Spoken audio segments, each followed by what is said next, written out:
Hi, John Weldon families. I hope you've had a chance to reflect and read through a lot of the district materials.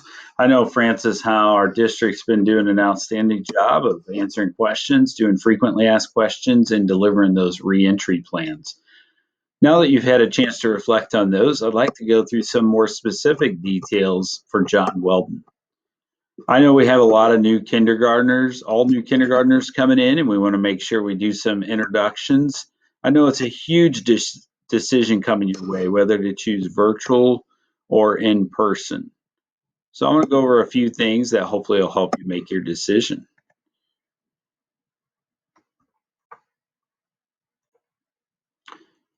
First, I want to introduce you. I'm Bryan Howse, building principal here at John Weldon.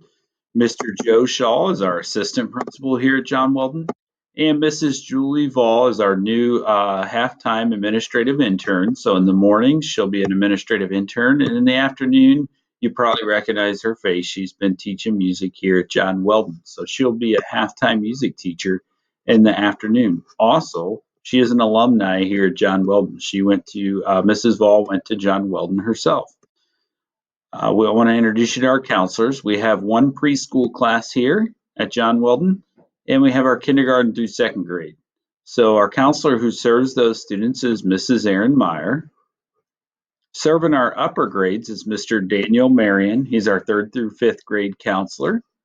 And then we've added Miss Kim Kelly, who's our educational support counselor.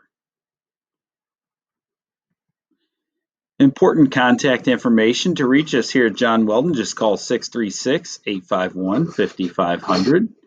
That'll direct you through some prompts, and we'll be available to take your call during this time. Want to make sure that you have a chance to take a picture of the screen if you'd like. It also has St. Charles County COVID hotline. And then this is an important screen as well, our administrative contact information. So you can see my email there, Mr. Shaw's email, as well as our Mrs. Vall intern's email. And any of us will be happy to serve you during this time.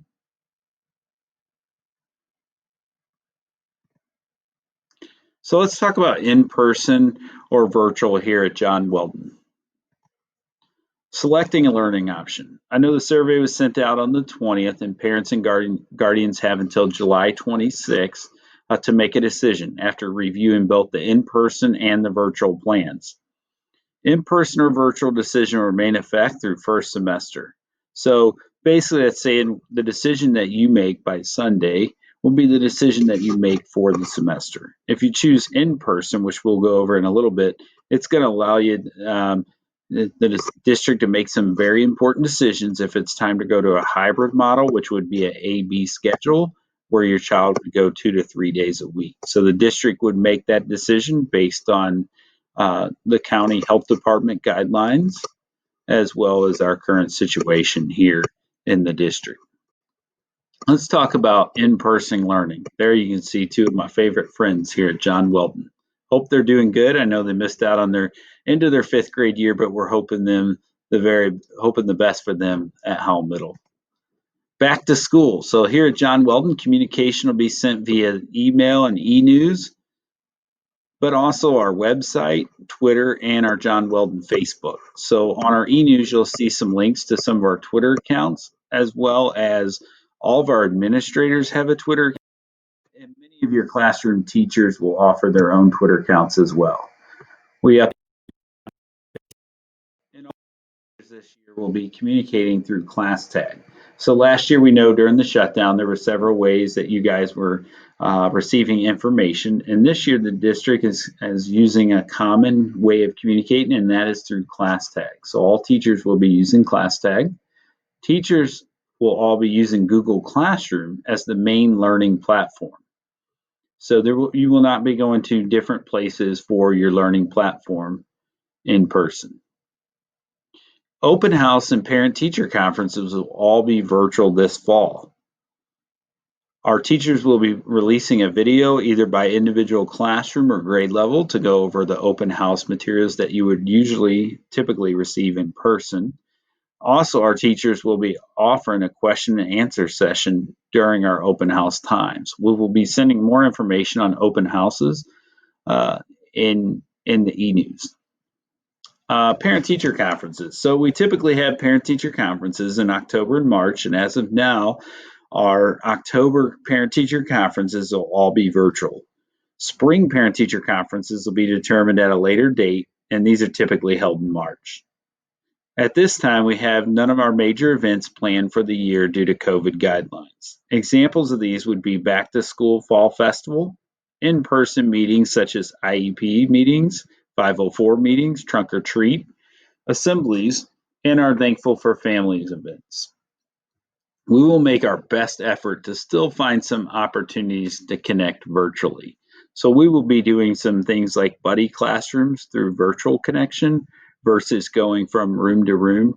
In person, we will still be connecting virtually. So these are some huge events. They're what makes school a community. We don't take that lightly.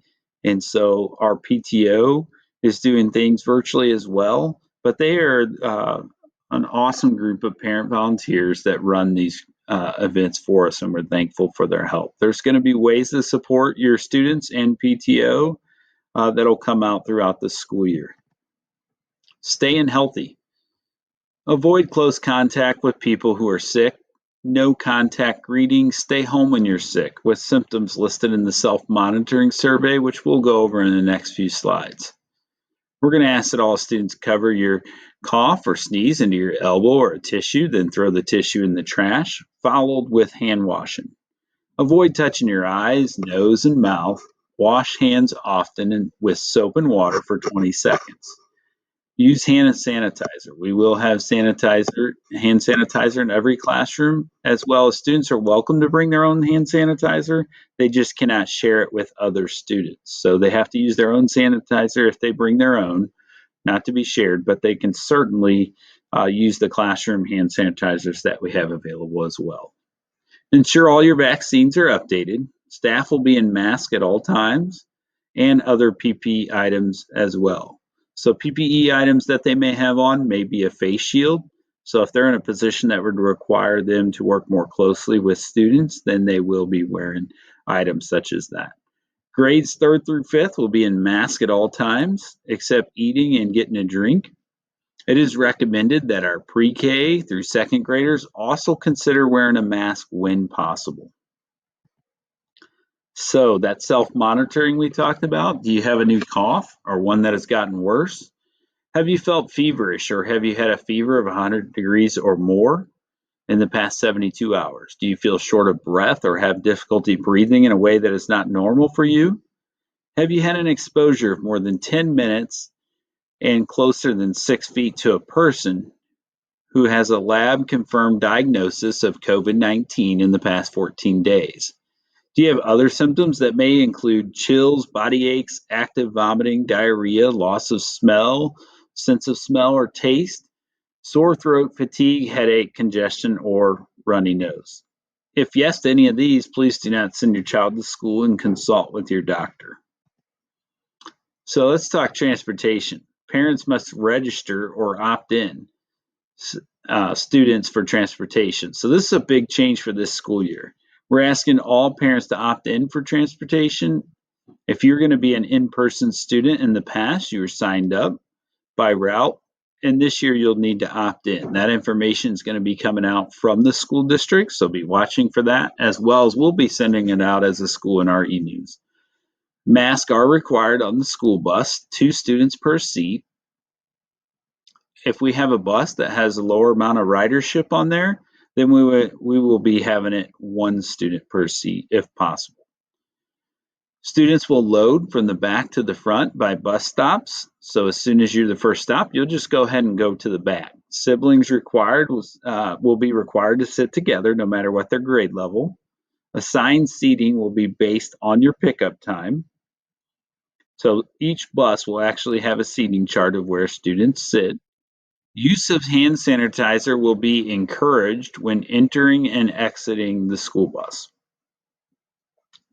We're going to ask that students have 6 feet of social distancing even at the bus stops.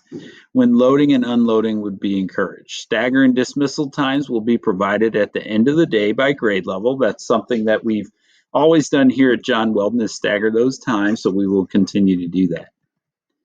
Morning arrival. Parent drop-off begins at 8:50. The tardy bell actually starts at 9:05. So we allow that 8:50 to 8:55, and then the bell rings, and then kids start their way down to their classroom. Car riders will enter into the main entrance as they always have. Students on the school bus will enter via the main entrance and the fifth grade wing. Students will be required to report to their classroom upon arrival, and kids will arrive with their own school supplies that first week of school. They will bring them in slowly. So in the past, these school supplies would be brought in at open house. We're going to ask that you slowly send those in with bags, and for the younger grades, just put them in their backpack.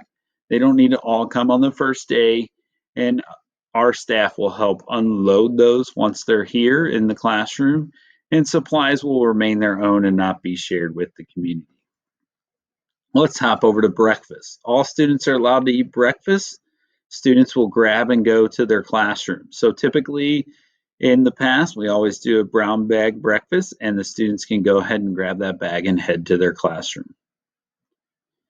You can see our beautiful cafeteria there. That is from today. Our custodians have been working so hard all summer long here at John Weldon to make sure things are ready for our school year. Classrooms, all students facing one direction as often as possible. So picture an old-time classroom where all the desks are facing forward. We're going to be doing that again to help our students to be able to socially distance, physically distance, and space out. Students spaced out as much as possible. All grades have desks except kindergarten. Where kindergarten we have tables. We will be adding some tables to be able to spread out our students as much as possible. The most we would have is 2 per table facing the same direction. Hand sanitizers available in all of our classrooms. Individual supplies will only be allowed this year. There will be no common supplies where you pour your supplies into one tub. Let me touch base on that for a moment. So we also use whiteboards for math manipulatives and materials. All those supplies will be assigned to their cubby or to the back of their chair if they have a pocket on there where they can put it in. So we will be separating out those supplies. When small groups are necessary, students will be placed in cohort groups. So example would be flexible grouping for math would be between just a few classes. So seating charts will be in all classes, and there'll be no flex seating within a classroom. Students will need to stay in their seat. We will still allow carpet time, but students will be in their assigned seating on the carpet as well, and that'll correlate as close as possible to the seating chart. So flex grouping or cohorts, let me explain that for a moment. So cohorts would be, let's see, you have 6 classes in 5th grade. As an example, then you'd be allowed to share with another classroom to send kids back and forth for math. So maybe a low, medium, high group, depending on the unit. So not every kid's low, medium, high for the whole school year, but that particular unit that they're studying in math. So as they rotate or flex for that grouping, they would only, in the past, they would have been allowed to go to any of the 6 classrooms per unit. Now they'll go to no more than 3, which that could change depending on our St. Charles County Health Department guidelines. Seating charts will be assigned in special areas such as art and music. When they're taking attendance in PE, they will sit in a seating chart as well. They'll sit as close as possible to the seating charts in the classroom. PE will be outside as much as possible this year, and masks will be worn per CDC guidelines at this point. As you know, it's a constant fluid situation. As it continues to change, we will change, but we will definitely keep our safety and our utmost guidelines for their health in mind. Lunch, staggered entries and exits, no outside food deliveries and or guests. So in the past, our parents were allowed to come in and have lunch with their child, and that will no longer happen during this school year. So the only ones will be allowed in the lunchroom will be our students and our staff. The lunchroom seating chart will be assigned by class, and it'll correlate as close as possible to the classroom seating chart. We're going to spread out each class in the lunchroom as much as we possibly can. So we already do that here at John Weldon. We'll continue to seat them by class. Students will be socially distanced. Students are encouraged to stay seated. In the past, we had an open salad bar. We'll no longer have a salad bar. Portions will be prepared and ready for our students.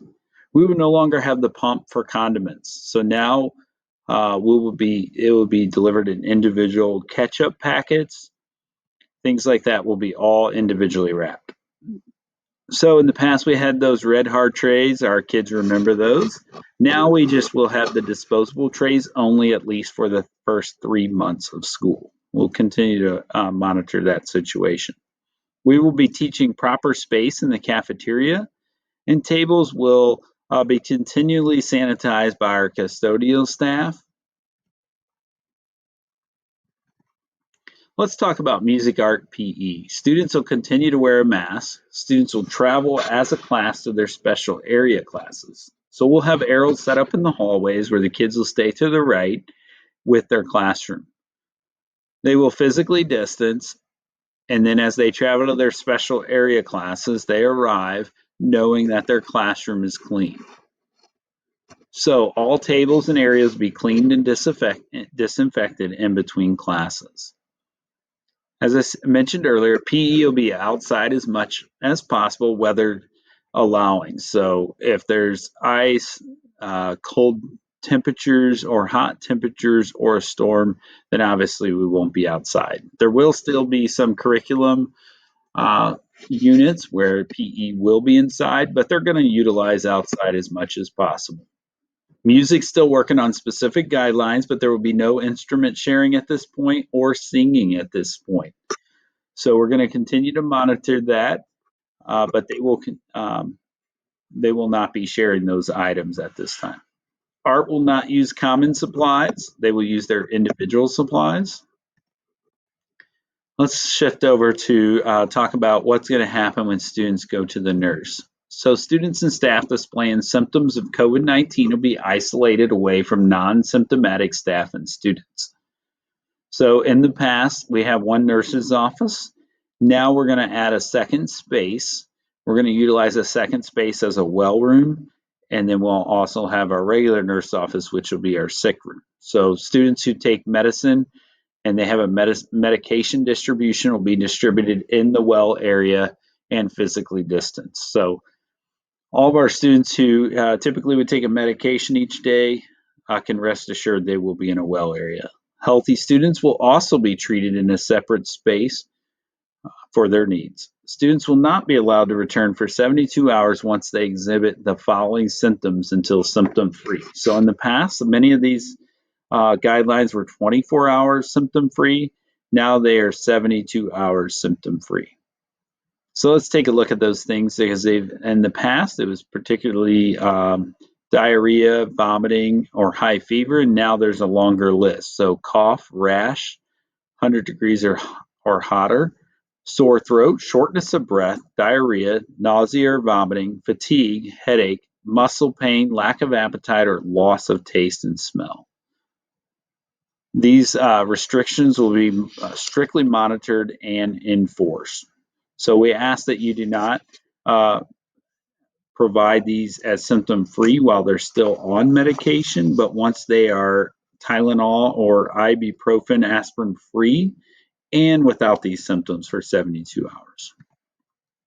Let's talk about our before school activities here at John Weldon. So some of the things we offer are choir and intramurals. We're still going to continue to offer that. And we're still going to offer we do some yearbook opportunities, and we do some a spirit squad opportunities, as well as we have our basically our student council, which is our John Weldon Wolf Pack.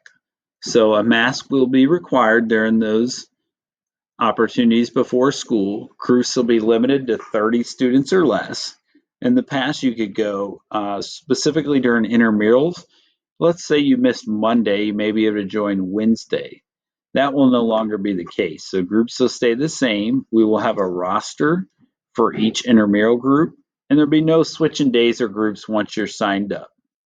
Social distancing will be enforced during all of our before-after school activities.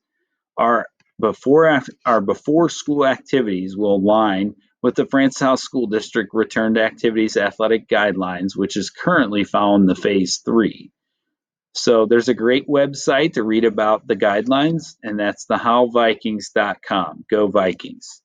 Our athletic director at Howell High has put together some wonderful resources on the HowellVikings.com, as well as you can always follow him on the Vikings Twitter. So follow Sean Irwin, our athletic director, and he'll help keep you updated on that as well, because we're going to follow the activities guidelines just like them. Procedures for visitors this year.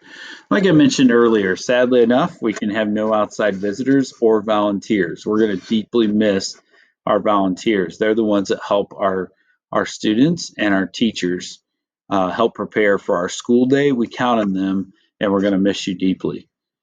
As soon as we have further guidance on that, of course, in the future, we can't wait to get you back someday. Parent meetings will be held virtually. So IEP meetings, 504 meetings will all be held through a Zoom link, and we'll be sending you that from your case manager. If a meeting is deemed necessary in person, then it would require a mask. Those would need to be scheduled with the case manager, the principal, or the office, and we would require a mask. 6 students needing to be picked up by a parent guardian will also require a mask to be worn, and you can come in to pick them up. We will be making efforts to connect with our families virtually. So it sounds like, we're just going to close the door and not connect. We're going to continue to connect through our social media and our virtual opportunities as much as possible. Let's talk about our cleaning schedule. I couldn't be more proud of our lead custodian, Andrew, and his team. They've been doing an excellent job of preparing our school for our students. These are actual pictures from today. So on the far left, you'll see our kindergarten hallway with our preschool classroom and some of our first grade classrooms. In the middle, you'll see our upper grades, so 3rd through 5th. And then you can see they're getting ready to wax that 1st and 2nd grade hallway, which I believe is done at this time. So disinfectant spray and cloth will be available in every classroom for students and teachers to clean their shared classroom materials, such as their Chromebooks. Handrails, restrooms, and other touch points will be cleaned throughout the day. All areas of the building will be cleaned daily. Cafeteria tables will be cleaned throughout lunch periods. Our procedure for return after COVID. So if you're diagnosed with COVID-19 with or without a positive test and or symptoms, please refer to the CDC protocol and St. Charles County Department of Health for return to school. Again, the COVID hotline 636-949-1899. Medical clearance from their healthcare provider or St. Charles County Health Department is required in order to return to school. So a doctor's note. Let's say it turns out it is allergies. We would need for your doctor to write that it was allergies and you can return to school. Protocol for COVID positive at John Weldon. Francis House School District is working on a protocol for communication around positive cases and exposures. Possible plans may include communicate to all students who shared a space, classroom, bus, or lunch table with positive cases without stating the name of the student and ask them to self-monitor closely for symptoms. Inform them that they will hear directly from the health department if contact tracing identifies them as being exposed and in need for quarantine. If the district moved from in-person to hybrid, we would follow an A-B alternating schedule where only half of enrolled students are in physical classrooms at any given time. Students attend in-person learning at their school building 2 or 3 days a week and engage in virtual learning at home on the other days. Smaller class sizes allow for 6 feet spacing between desks. The same safety precautions in place as with full in-person learning. So if you choose in-person learning, please be aware that the district may elect to move from full-time classroom learning to a hybrid model based on the evolving COVID situation. This could happen even before school starts on August 24th or anytime during the year. Learning during a closure. So before school starts, we could be in a full closure. Anytime during the school year, we could go to a hybrid or a full closure model. Instruction will be delivered by the classroom teacher using Zoom and Google Classroom, but Edgenuity materials will be available to support your course content. So if you check out that website, edgenuity.com, it's a little different than the middle school. Many of our families have children at the middle school that will be using Edmentum. We will be using that edgenuity.com. So you'll still your learning platform will still be everything on the Google Classroom, but those are some supportive materials for you as well as the teacher. So if we were to go to a full closure, day 1 and 2 would take some time to transition. And so those first 2 days will be check-ins from your teacher, and then we'll get started on that day 3. Potential modified daily schedule to mirror the school day as much as possible. So we'll stick to that school day as much as possible during a closure. Specified amount of time teachers will deliver live instruction. So we'll set that out there for you during that time if we were in a full closure. Students will be required to engage virtually, and we will still have the grading system will stay the same as traditional. Devices would be provided by the Francis Howell School District for families in need of a hotspot or a Chromebook. Google Classroom will be the learning platform during that time. Let's talk about virtual learning. He looked excited. Virtual learning school day. Our school days from 9:05 to 4:05, so typical school hours, 5 days a week. Now, keep in mind, if you choose the virtual option, you could have a John Weldon teacher leading your virtual classroom. You could also have a teacher from any of the schools in a Francis Howell School District at the elementary level. So you will have an elementary teacher, but let's just say your teacher is from Daniel Boone. So your teacher then would provide instruction for your virtual learning classroom. Now, let's say they're from an earlier start school, then your school start could start as early as 8:30 and end at 3:30 if you have a teacher from an earlier start school.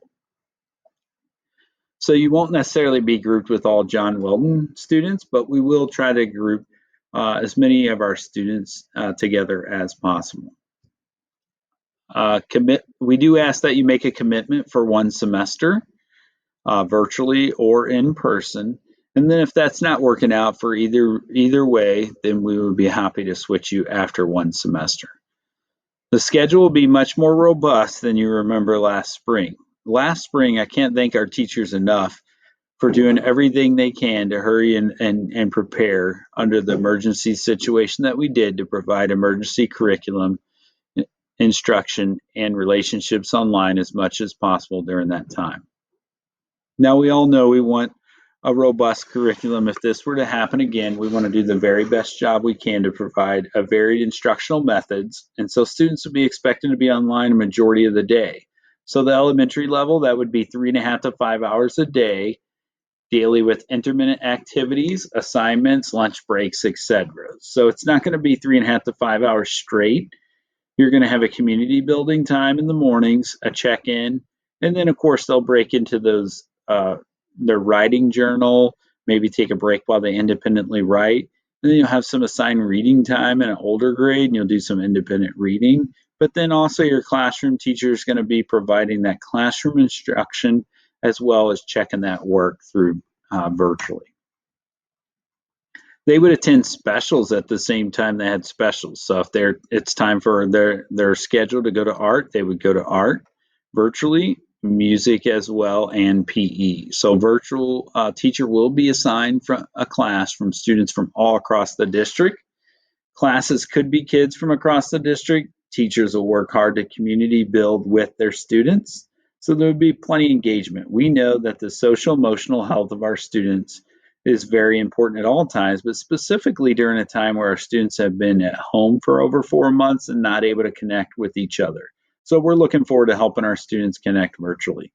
Special education services will be provided as well as Spectra. So Spectra is our gifted program here in Francis Howell School District.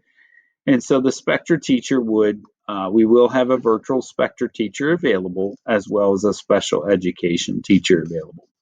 Those services will be provided at the same time they would during their normal schedule. Parent guardian supervision and support will be required. So I would say that's going to increase the younger they are. So in kindergarten, they're going to need a hands-on support at home during this time. I would say it's going to be as much during first grade, and then maybe a little less during second grade. And as they get in that third through fifth grade, they're able to have a little time independently, but they're still going to need your support. Chromebooks and hotspots can be checked out via the John Weldon based on need. So we're to our last slide. I don't want this to be the end of our conversation, so please contact me, 636-851-5500, as well as that first email, brian.howse@fhsdschools.org. We are happy to answer any of your questions. We've had conversations the last few days with several of our families, and we know it's a huge decision for you to make. We can offer some of our support, but at the same time, we know it's your decision and it's an important decision. I'm going to say hello real quick to our friends there on the screen. I miss you guys so much, and we can't wait for you to be back. Whether that's this year or not, I look forward to connecting you in person or virtually. Please continue to ask questions. We're going to be providing some Q&A Zooms in the next few days so that we can answer those questions together with you. I hope this video was able to help and provide a little bit of support of what this school day would look like here at John Weldon. I miss you guys and have a wonderful day.